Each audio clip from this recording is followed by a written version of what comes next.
Thank you very much, Mary Ruth. And I just want to start off by saying thank you very much to the Chamber of Commerce for having me on the All Candidates meeting just recently. That was a lot of fun, and I really look forward to the by-election and to see who ends up in that seat.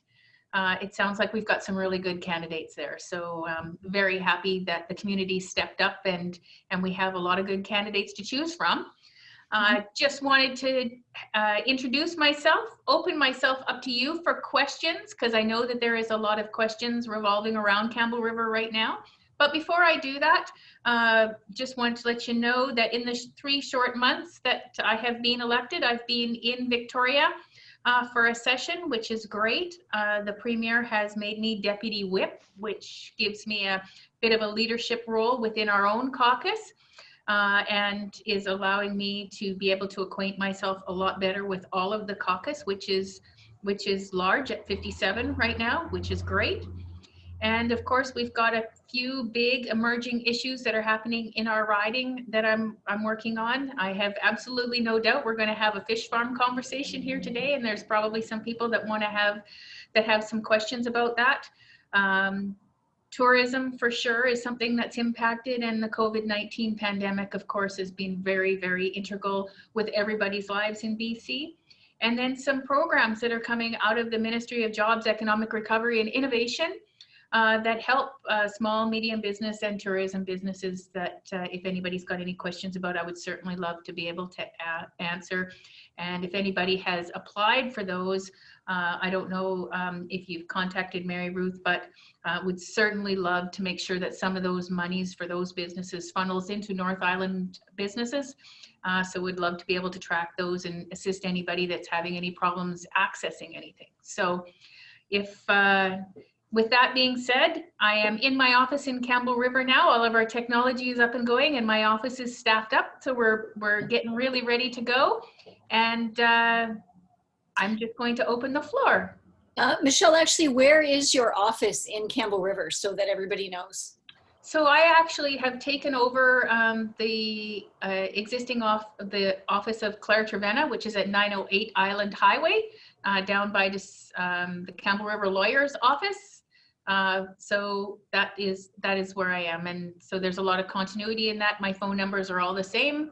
The email, of course, is different because it involves my name, but most people who have had any access with the MLA's office for the last 15 years with Claire, I'm in exactly the same spot.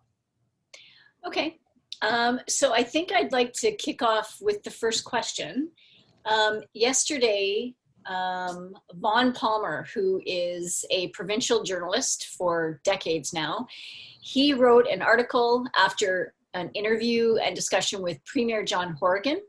And Premier John Horgan was not shy in expressing his frustration with the federal government around the fish farm decision that came down on December 17th. So could you, I've put a link to that article in the chat for everybody to have a look at. Michelle, can you explain how it was? Well, you won't know how it was, but like just how this unfolded and why the provincial government wasn't consulted at all? Do you know, I'm not exactly sure, but what we do know is that when that decision came down on December the 17th, it was a bit of a surprise to the industry because we had just heard the Cohen report come out that had the scientific impacts of fish farming on the wild stocks. And the issue from my perspective, as I'm looking at the North Island, was more about what this has as far as economic impacts. And I think that industry itself has done a very good job of moving along in a transitional piece regarding environmental issues around the industry. And I think there was still some room to grow a little bit more. But this decision that came out of the federal government came with very little consultation, no notice for the provincial government. And, you know, even in talking with First Nations leaders through the North Island, there was some consultation, but not in a meaningful way from what I understand. And it certainly didn't follow any shared decision-making model in regards to the truth and reconciliation pieces that they felt that they were involved in the decision at all. So what we do know is the decision came down. There was no transition plan. There was no resource package with that transition plan. So whether you believe that the final outcome is right or wrong, what it doesn't do is give any transition for the industry that works on a different cyclical cycle than 18 months. It puts a lot of our North Island workers out of work, right? And doesn't recognize the impact of that short turnaround decision on not just the industry, but on on the subsidiary industries that revolve around it. So I have some big concerns about what those impacts are negatively on the North Island in its entirety. When we know that forestry is also transitioning, and tourism right now with COVID is having a really hard time. And we're looking at economic diversification possibilities for a lot of our rural and remote communities that are having a very difficult time because some of them don't even have connectivity to be able to incentivize or entice people to go there. So what we're trying to do right now is trying to get the federal government to the table to get them to articulate what it actually is they are looking for and how they can help us with any sort of economic diversification as we move forward. So we don't want to be in this up down cycle all the time, you know. So I have collaborated with the 4 big mayors, Mayor Wickstrom, Mayor Adams, Mayor Dugas, and Mayor Unger, who have called for an economic summit, which I think is a great idea for the North Island, so that we have the ability to take a look at, you know, maybe emerging industries that are coming or innovative industries that are coming. The federal government has made it very clear that they have no desire to reverse the decision that they've made. And at this point, and or extend the timelines on that, which I think are extremely problematic. But in the same token, we have to make sure that we have resources and the ability for our North Island residents to work. And is it my understanding that 2 of the companies impacted have asked for a judicial review because the timeline is unsustainable? Do you know, I am not sure where that is in the process. I believe that that's where they were going. Okay. But I'm not sure where that actually is in the process, to be truthful, Mary Ruth, but it is a process that they have the option to access. And I mean, those processes are there for a reason, so. And Michelle, Mm-hmm. I don't want to put you on the spot, but. Yeah, you do. Well, I don't really. If you have any follow-up questions, because of course you are the communication director for the BC Salmon Farmer Association, please ask, because you are coming at it with a lot more information than what I have. So. Okay.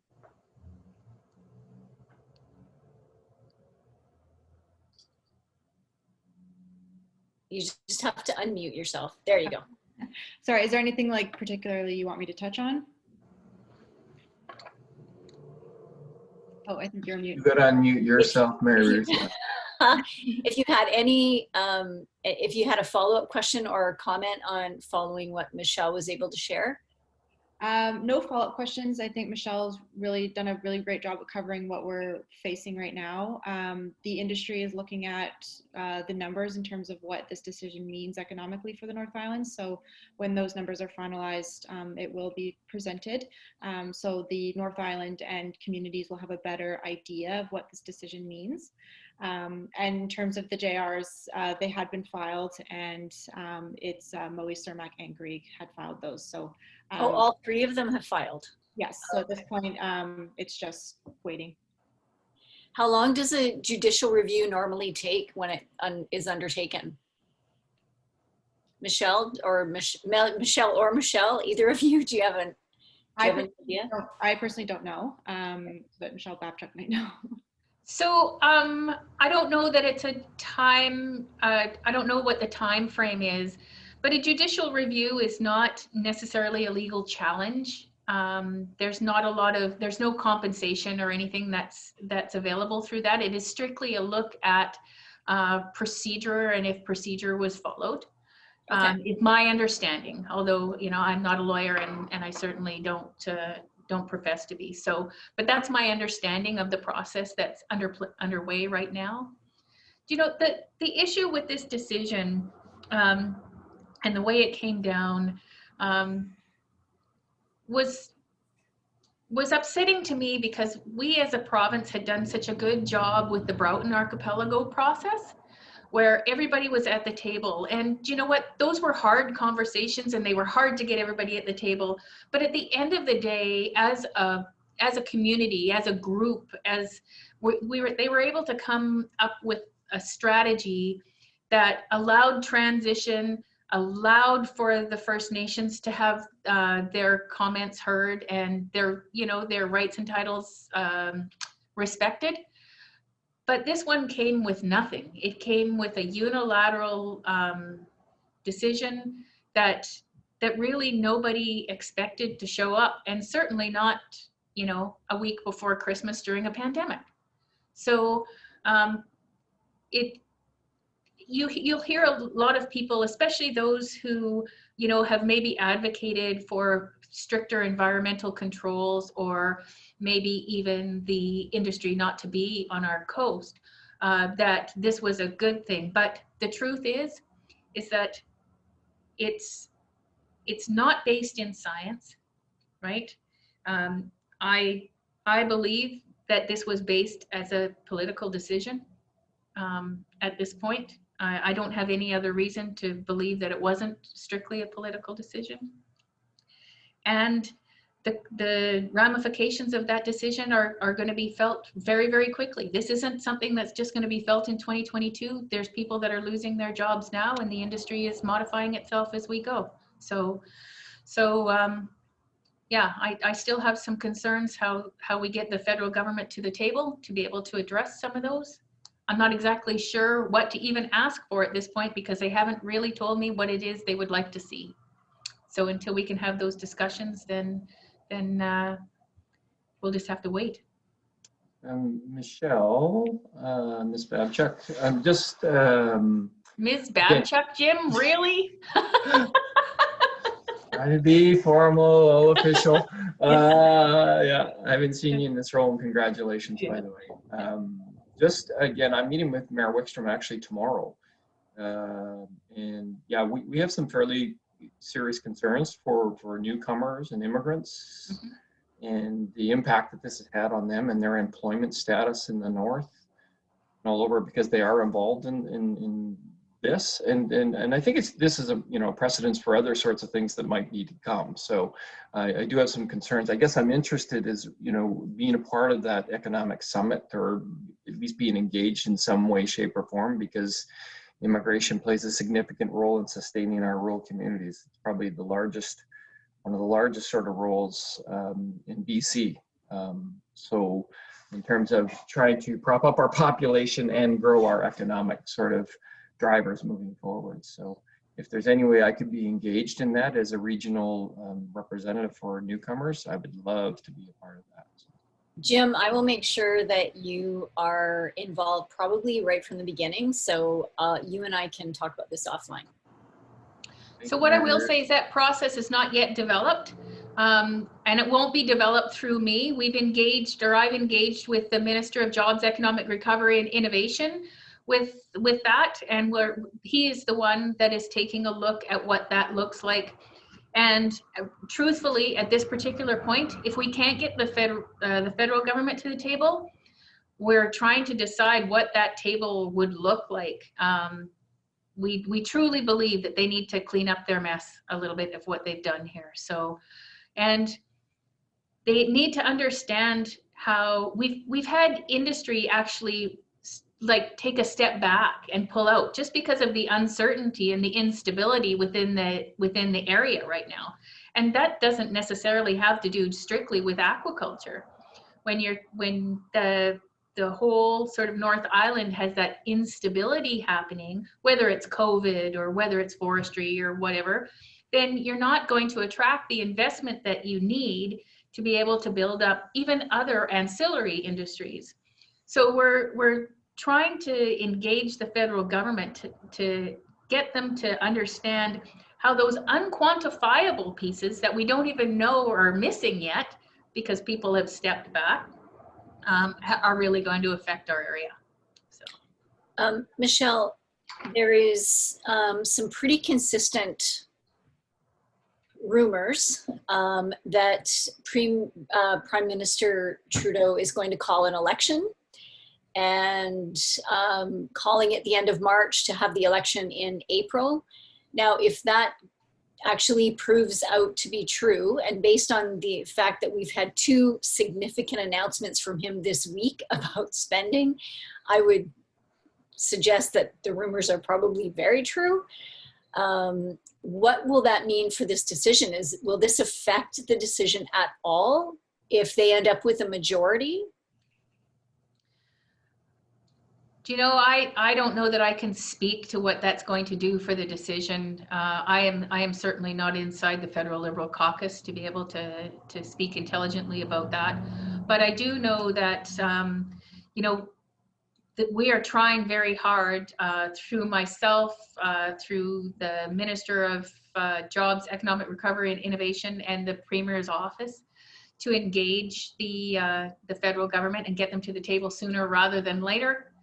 Because we believe that it's in our best interest to do that prior to the election at this particular point, just because of the uncertainty and the ambiguity that's going to happen around that.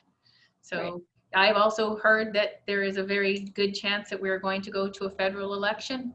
I'm a bit of a numbers watcher, so I know that the vaccine rollout isn't doing him any favors right now. So that might push things back and give us a little bit more time to be able to get them to the table, but I'm not exactly sure.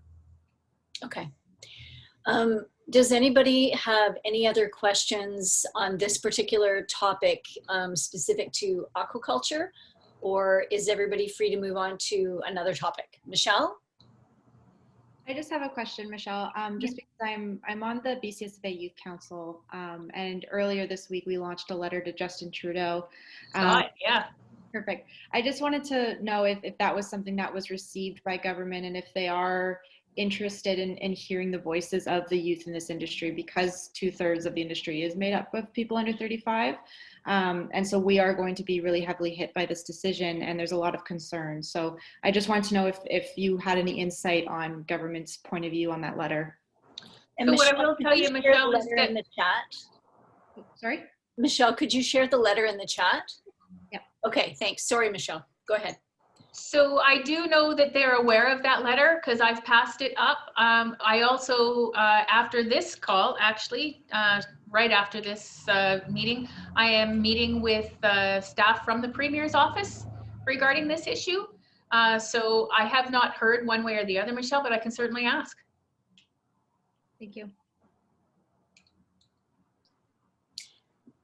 Any other questions around aquaculture? Okay. Who would like to ask the next question? Mark Lasby? Yeah, sure. We have a situation on both Cortez and Quadra Island where a very small portion of the island has a competent cell phone service. We have TELUS coming over here wanting to install the service, and we have the Strathcona Regional District blockading it with their various processes. Is there anything the province can do to remove these blockades and move this process forward? Cell phone service is important for 2 reasons. One, it's safety of our folks during emergencies like 30+ hour long power outages due to storms, and for the safety of our tourists when they go wandering off in the bush and get lost and can't find their way out. Oh, you're a man after my own heart, because I could talk forever on connectivity, and I can certainly talk forever on the Strathcona Regional District's Connected Coast project and the last mile funding that you're talking about here. You know, what I will tell you is that TELUS for at least a decade, has had the ability to light up Quadra, Cortez, and all of our rural and remote areas in the North Island, and they have refused to do so. So the Connected Coast and connectivity became a strategic priority of the regional district about 8 years ago, and we started asking for funding. We finally procured about $50 million worth of funding through the federal government and the provincial government to get that Connected Coast backbone fiber up, and are currently working on all of the last mile pieces to make sure that all of our rural and remote communities are connected. But what we're finding now is that TELUS has decided that they wish to connect after all these years, because you know what, there's another player in the sandbox, really is what it is. This is a competitive piece. So what we're trying to do right now is through the Ministry of Citizen Services, who is Minister Lisa Bear, talk about what is the best way to make sure that we get the highest level of connectivity, not the minimal requirements of 50-10, but the highest levels of connectivity to people in all of the rural and remote areas, so that not only can we provide personal service, but we can also take a look at some of those higher levels that are needed for that economic development and commercial and industrial uses in some of those areas as well. So that is very high on the radar right now, as that backbone fiber is supposed to start coming off of the Vancouver Exchange in the spring of next year. That subsea cable will wrap all the way around Vancouver Island and then go all the way up to Prince Rupert. That'll connect with the City West connectivity piece and create the full redundancy loop throughout BC, so that nobody has just a one-way piece into their fiber access, so that if something happens, we don't lose connectivity. So there's a huge amount of pieces in this puzzle right now, and I understand that there are communities, especially rural communities, that are looking for that connectivity, that want it now, and we are trying very hard to make that happen. But you know, we do have to follow all of the rules of competitive marketing, and TELUS and Bell and Rogers and Shaw, they're all in that market too. So we're trying our best to figure out what the best way to get the highest level of service to all of those communities. If we have to wait for Connected Coast, we're not going to get cell phone service here for another 4 years. Well, what I'm talking about is getting. If you're going to wait for TELUS, you're going to get just minimum service at this point, is what they're offering. All we're asking for is cell phone service. We're not asking for internet connectivity. We're just asking for cell phone service. Okay, and is your regional director, Mr. Abram, aware of that? Yes, but he refuses to listen to us because he's on the Connected Coast bandwagon, and he is accusing TELUS of ulterior motives of sabotaging Connected Coast. Okay. Okay. Well, you know, he is your regional district director, but you do have the ability to have a conversation with the Strathcona Regional District right off. Just make a presentation to the board. And I also know that they are in the process of taking a look at populating their Connected Coast board, right? Because that is a corporation all on its own that's wholly owned by the Strathcona Regional District. So that might be some place that would be beneficial for you to be. Thank you. Thank you.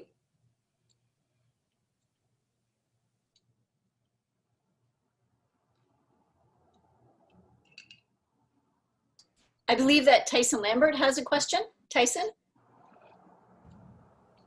Hi there, can you hear me okay? Yeah. Okay, anyway, I'm Tyson Lambert. I'm with TMR Industries here in town. We build logging equipment, employ about 45 people, and also sit on the board of directors for Truck Loggers Association. So the fish farm topic from earlier kind of begs an interesting question with the provincial government's commitment to the implementing the old growth strategic review there.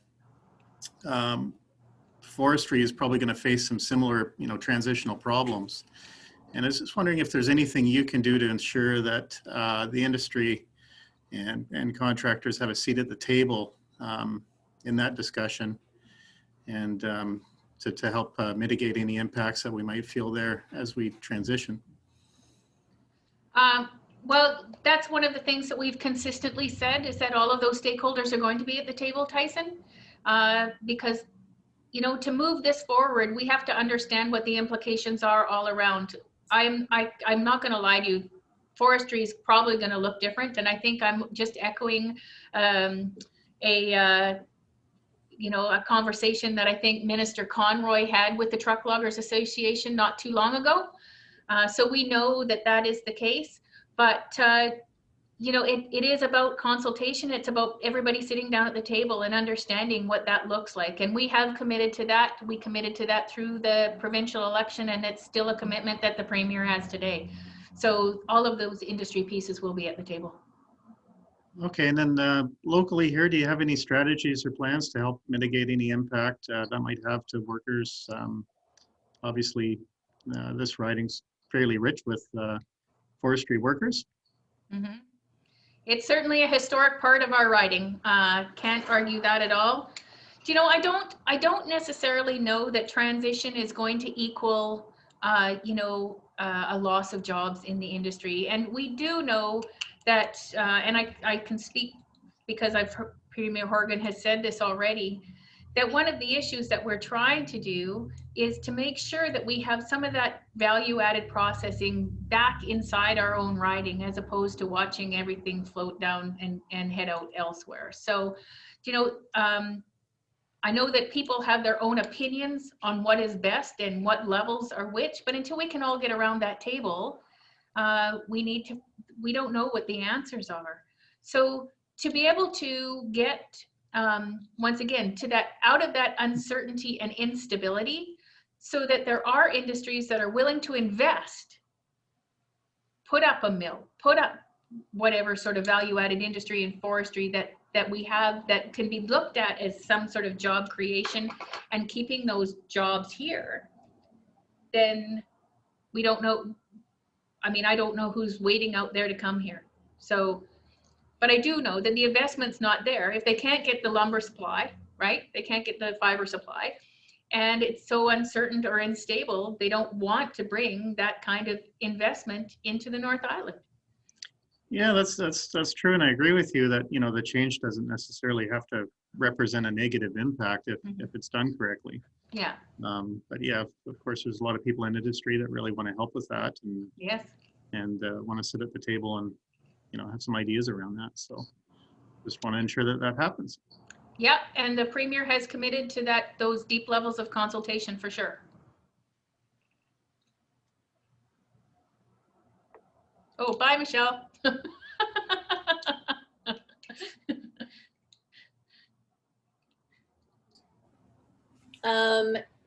I think the other, did anybody, Tyson, did you have any more questions about the forestry in particular? No. It's more or less to, you know, carry forward a willingness to you know, be at the table and to help with that process, really. Michelle, what does that timeline look like for getting everybody to the table around the forestry? You know, I don't have an answer to that. Tyson, were you at the truck loggers with Minister Conroy? Oh.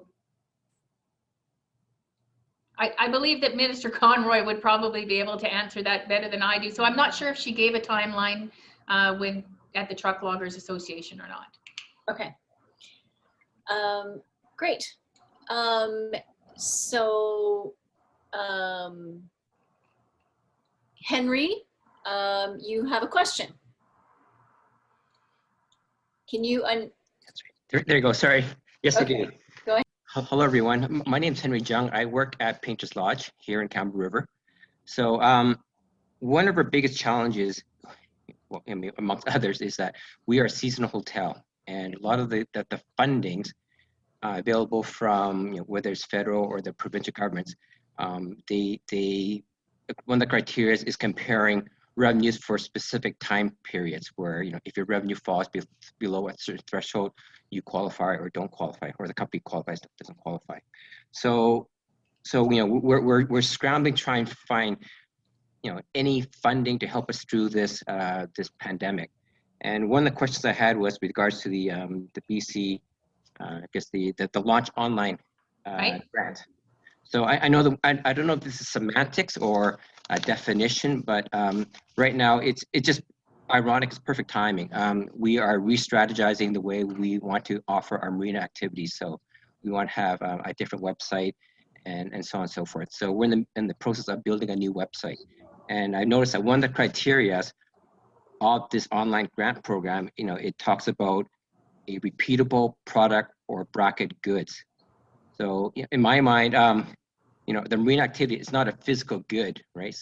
So it's more of a service, you know, I guess in my mind. So, you know, do we qualify, you know, if we want to take advantage of, I think, what's it, $7,500? So, I mean, a penny is better than no penny. So we want to take advantage of the program, and I wanted to know if repeatable products or goods, does that include services? Well, that's a good question. But you know what I would suggest you do, Henry, is I would apply anyway, like just apply. And then either through Mary Ruth or just contacting my office, let me know when that application goes in. Because Okay. what I will do is I'll try and follow that application through. And if they're having a problem with that, then that gives me the heads up to be able to either come back to you and say, okay, we're going to add this little piece of information, or be able to advocate to make that happen. So I understand what you're trying to do here. And if it's just one of those things where it's falling through the cracks because of semantics, then that's not good enough for me. I want to make sure that, you know, some of the constituents in our area actually benefit from these programs. So my staff or myself will be following those programs through to make sure. And if you're having a problem with them, let's try and remove the barriers so that we can get it done. Yeah, that's perfect. Because, you know, because in 2020, we were squeezed. So, and we traditionally every year, you know, our hotel opens from May to, you know, September, October or whatever. Yeah. And last year we were squeezed for time. So this year in 2021, we're thinking of opening, you know, earlier. But then again, now, you know, $1 in April is 100% more than April of last year. So now, you know, we don't qualify. So these are the struggles that we have in terms of, I know that there's no perfect rule for, you know, to cover for all industries. So, and we realize that though, but you know, that's one of the struggles that we have. But thank you for your advice. Thanks. Michelle, I have a question with regards to tourism. Now, it looks like we are faced with another year of it being local, that everybody has to stay local and explore local restaurants and cafes and adventure opportunities. Now, is there going to be any further assistance coming from the provincial government for the tourism sector in particular?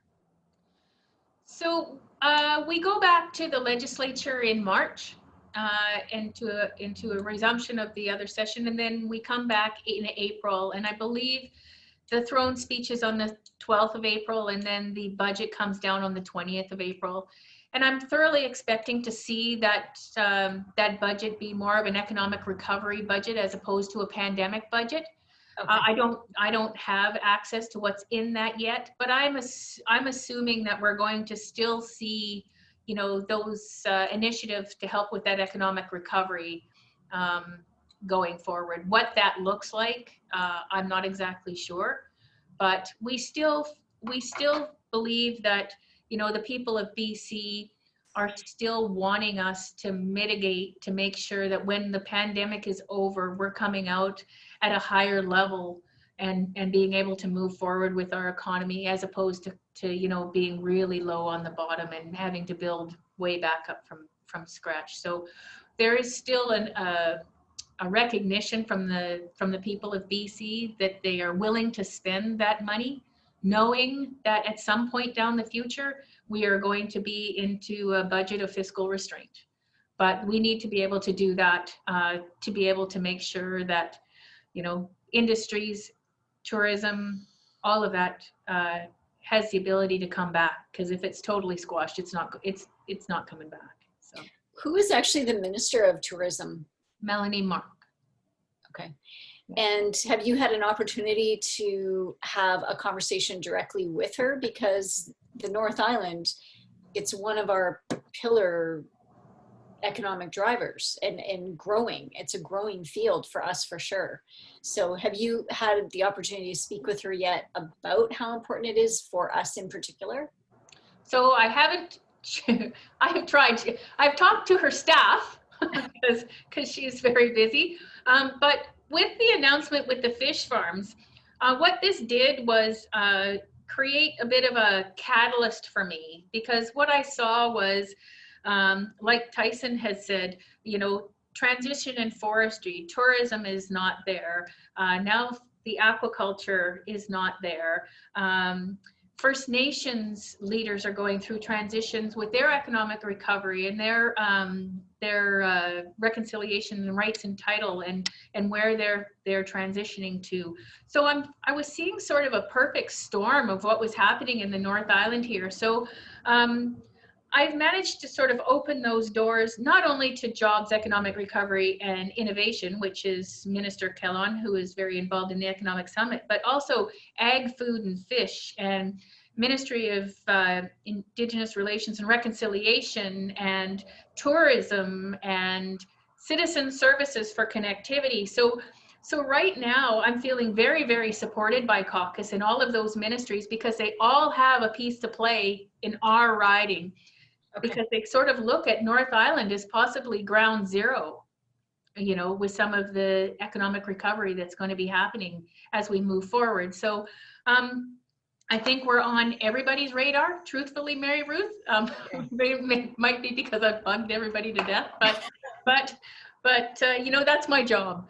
And my job is not necessarily to be able to mitigate everybody's issue here, but to be able to open the doors so that those issues do hit the provincial stage and do hit priority at the Premier's office. So, I'd like to ask a question that's predominantly a federal issue, and that's around immigration and the settlement of refugees. Now, is there any role at all for the provincial government to play in speeding that up? Because it has ground to a halt through the pandemic. And now we have families literally stuck in other parts of the world that were all set to come, and now they're not able to come. And Jim, I don't know if you have anything to add to that question. No, I think, you know, I have the same questions. I know that we need to be patient and stuff, and that, you know, there's some limitations. They're starting to come through in little dribs and drabs. But what I do is I'd augment that sort of question around, you know, international students, which is really part of what, you know, the provincial government's looking at, finding pathways. Because, you know, when the economy does come back, I know it will, we, again, need to be prepared to be the best business partner we can be in supporting people like Henry and Tyson and all these businesses with qualified, you know, employees. And so the thing I'm driving at is the qualification recognition, sort of. That has been on the table for years and years and years. So I think that if we're in the business of trying to recruit talent internationally, and we have an active group of them here, without having to pay a whole bunch of money to bring them here, they're here. Wondering if there's some way to bring up again, clearing the pathway for that to happen, so we can provide employees for all these wonderful businesses. So I don't know what the answer is to that, Jim, but certainly would be willing to, what? I certainly would be willing to take a stab and work with you on that, and certainly understand the value of what that brings. Truthfully, though, I think you're going to find that the public health officer is, like our Bonnie Henry, is going to err on the side of precaution still at this point. So, you know, thanks for using the word patient, because I believe that that's really where we're heading right now. But, you know, it's stuff that we're going to have to think about moving out of the pandemic, which is why I think we need to get into that economic recovery piece with the next budget, as opposed to, you know, the full-on pandemic piece. But the other thing that this has highlighted as we've gone forward, and probably this pandemic more than the others, and I mean, we've had others. I mean, H1N1 was up there, SARS was up there. We've had avian flus, which have stopped people from, you know, migrating globally. But, you know, this isn't the last time this is going to happen. So what we've learned through this is how we can do it better. We sort of had trial by fire this time. But I know that through the provincial health officer and through caucus, all of those systemic pieces now, so that we now have sort of a blueprint when it does happen again, because for all intents and purposes, that's what we've been told, this will happen again, are already there. So we're not reinventing the wheel the next time, and we're able to mitigate some of the challenges that we know now are there. So yeah, feel free to reach out, Jim, and if there's something at the provincial level that you think that we have the ability to ameliorate or help with, then by all means. I know that I spoke with the BC Federation of Students 2 days ago, I guess, on a Zoom call where they were doing some advocacy for international students as well, and being able to have a bit more predictability in their tuition and what that looks like for them when they arrive in the country. So, you know, it's on a lot of people's radar, not just industries and not just yours through your community, but through our advanced education facilities as well. Well, I was just going to say, I met with Mark Herringer, who's the Executive Director of Global Engagement at North Island College, and it's something that obviously we work closely with them on to support that and support our communities in doing that. So I appreciate it. I just like to be strategic about it. Yeah. It's one thing to open your doors wide open, and then there's lots of unintended consequences. I'm more interested in strategically getting the people we need at the right time to do the right work, not just everybody all the time, because where are we going to house them? There's a lot of associated issues, right? But if we can have some strategic discussions going forward, I think that would be helpful. Thank you. Wonderful. We'd love to have those discussions. Chris Callanan, I'm actually going to call on you because you work in the employment field, and I just would like to get a sense from you what NIAFS is seeing over the last 6 months or so. Oh, thank you. Yes, that's right. I work with NIAF, so Work BC here in Campbell River, and I specifically work with local employers across the North Island. 6 months even to the last year, we haven't had much of a slowdown. We did see a reduction in obviously folks coming through the front door, but we have since COVID now have offered online or virtual services to our clients and employers that we work with, and we haven't slowed down. We have employers that struggle, would be the best word, to fill jobs, whether they're entry-level service sector jobs, all the way to red seal trades, and employers are just unsure of what to do and how to go forward to get that help.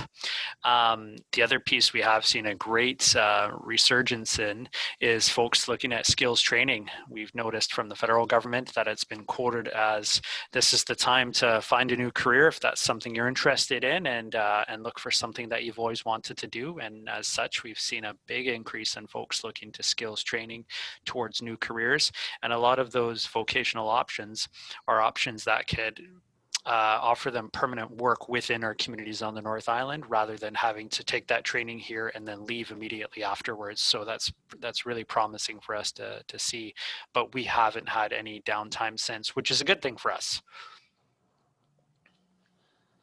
So I'm actually glad you brought that up, and I just want to thank you for wearing your moose hide. I can see it on your lapel there, so that's fantastic.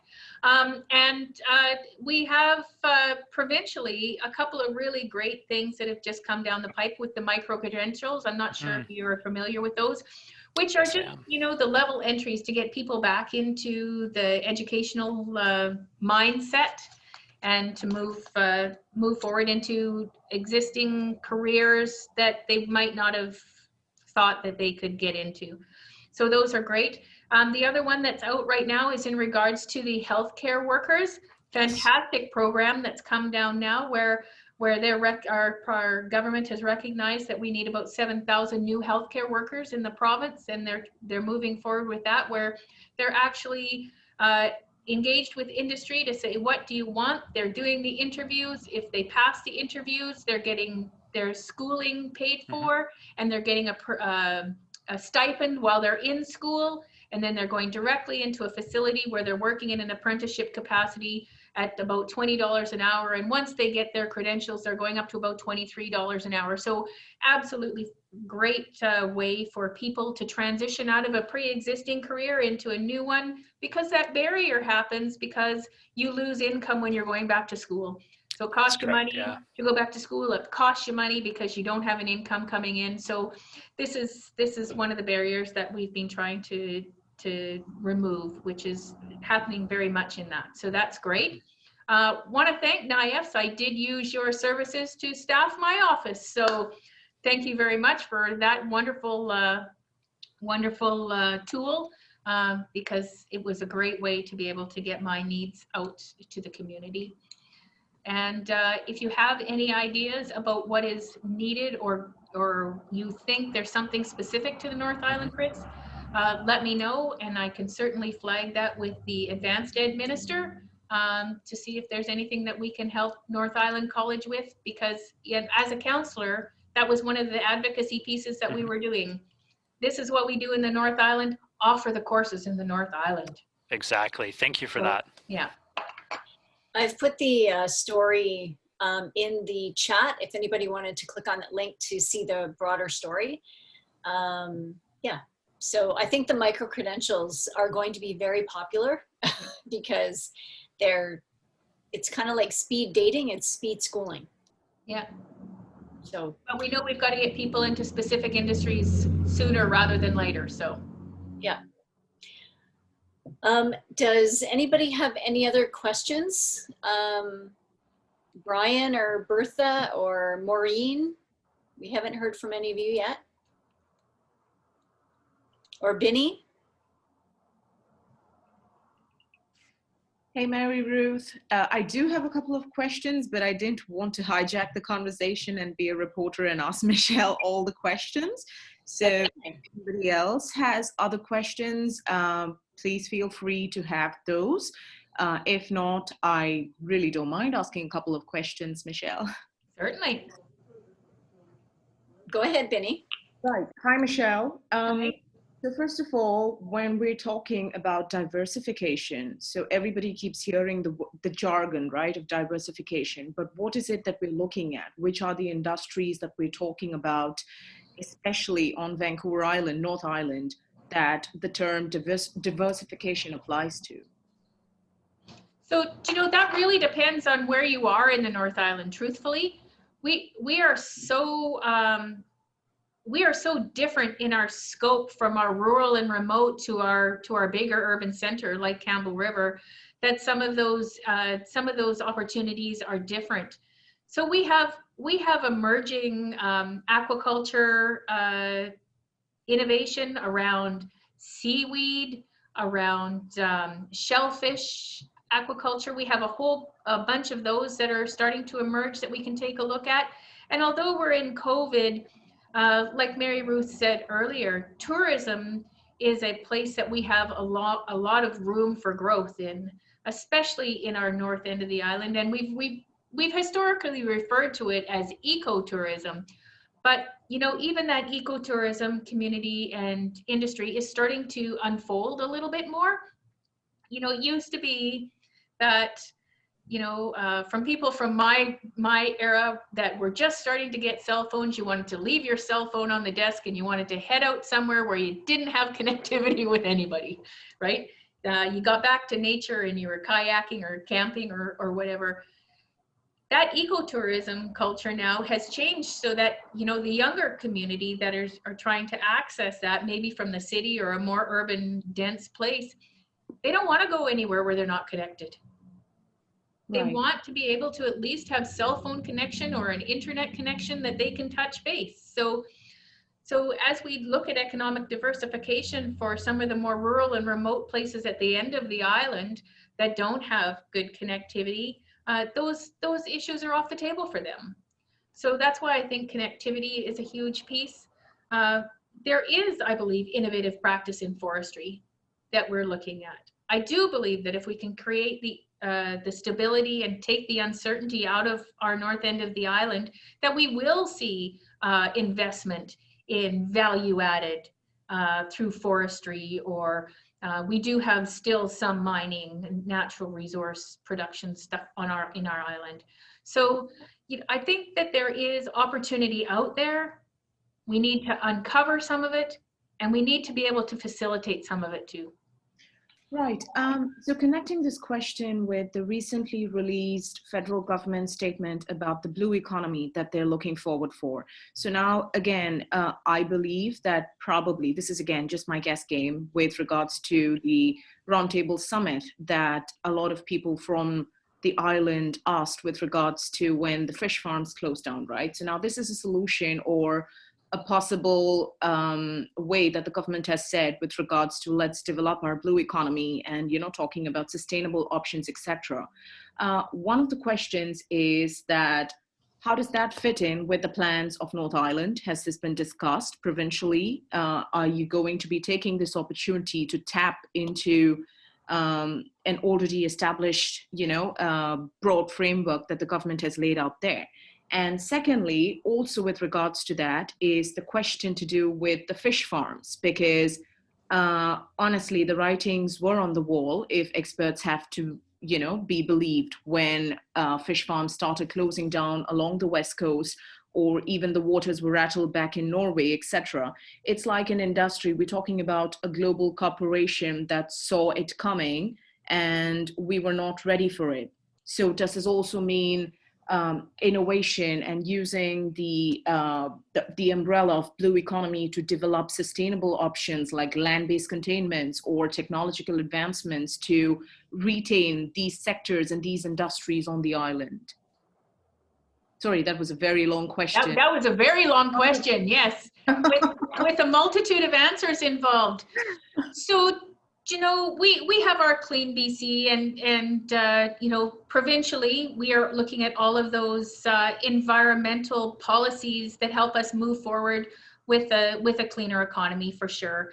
And, how they fit into the federal government's blue plan, I'm truthfully, I don't know. But from the North Island perspective, I do believe that the fish farm industry was very aware of the environmental concerns that were happening out there. We did have the Cohen report come down. I believe that, that those industries themselves were looking at ways of innovation and becoming more environmentally sustainable. I don't know that land base is quite there yet. I know that there was other options they were looking at with closed containment, ocean-based, and other environmental technologies that were coming online.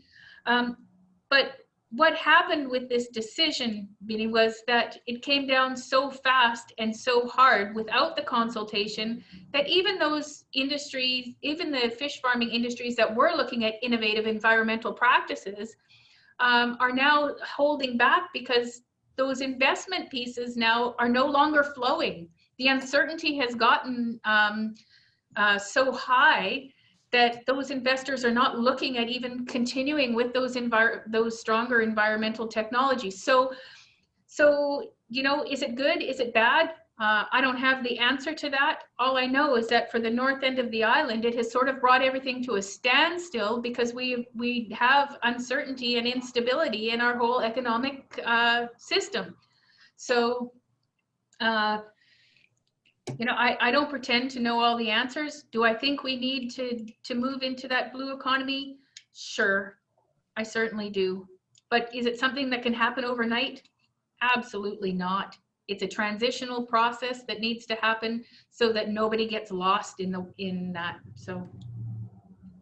Thanks for that, Michelle. And here's my last question. Again, now this is going back to all the concepts that we've spoken about and just bringing it, to a final question. In this entire conversation or the narrative of after the December 17 decision of the federal fish farms, not many politicians, especially in the province, have spoken about balancing reconciliation and economics. And I do understand that most of the narrative on North Island has been about economics, and it is a fair one. But at the same time, as a politician or as a leader or as leaders, it's also important to, uphold the conversation about reconciliation, especially since BC is deep into the UNDRIP as a legislation, etc. So what's your take on that, Michele?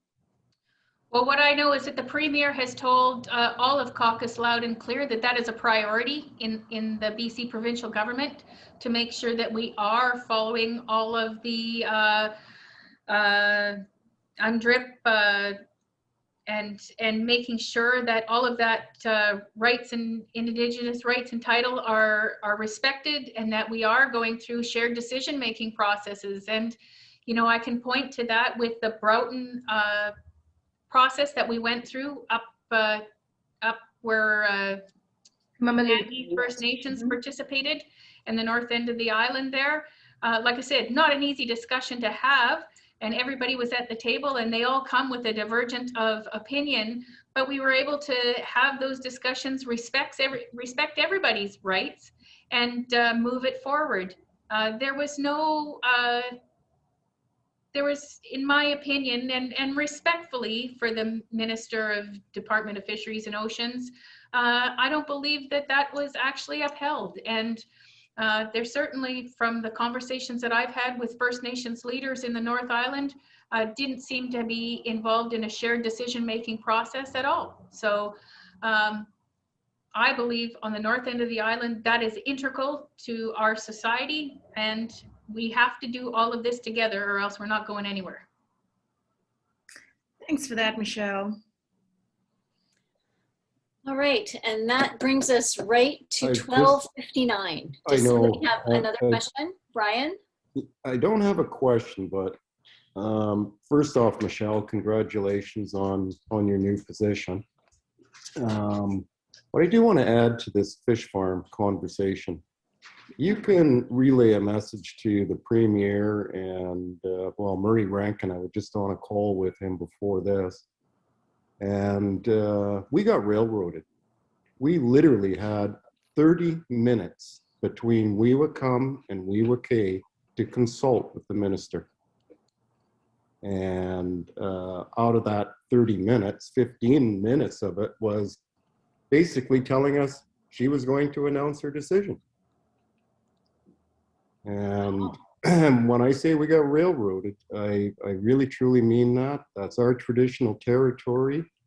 And the government decided to base their decision on all external parties to us, and including the Musqueam First Nation. So it was a mess.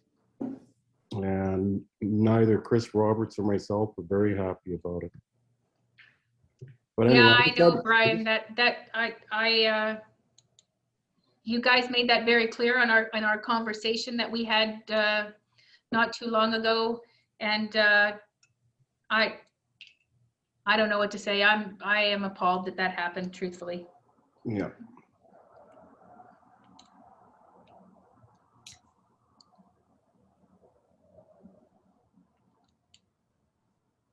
Brian, thank you for sharing that. That sheds a whole new light on where we are today. Wow.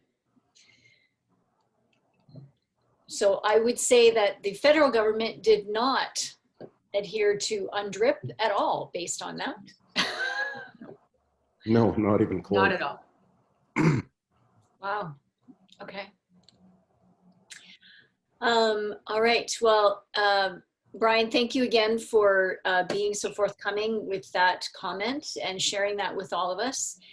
And Michele, thank you for your time, and thank you everyone else for your comments and questions. And I know that Michele is available to have one-on-one discussions if needed. Just send her an email. That's all available on your, do you have the website's up and running now, Yep. Michele? Yep. Okay. All right, great. So thank you, everybody. Have a lovely day. And thank you for joining us. Really appreciate the discussion. It's been tremendous to hear all the different voices and questions about diversity and all the challenges that we are all facing together. So thank you so much for joining us today.